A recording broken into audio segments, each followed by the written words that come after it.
Hi! Today we'll learn how to add your Twitter account to Social Web Suite.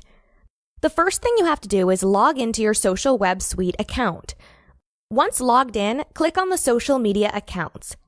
Add a social network. There you can choose which social network account you want to add. In this tutorial, I'll show you how to add your Twitter account. But you can add other accounts on different social networks too. Just click on Add Twitter Account button. And if you're already logged into Twitter, it will ask you to give Social Web Suite authorization. So just click on Authorize App, and that was it. If you're not logged into your Twitter account, the new window will pop up and ask you to log into your account. Please log in and authorize Social Web Suite to access and add your Twitter account. As you can see, you have successfully added your Twitter account and connected it to Social Web Suite. Follow Social Web Suite's Twitter account to be the first to know when we release new features and run promotions and contests.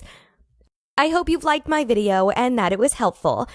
But if you have any questions regarding Social Web Suite, shoot us an email anytime to support@socialwebsuite.com, and we'll be more than happy to help you. If you'd like to learn more about Social Web Suite, check out our other videos. Thank you for listening, and bye for now.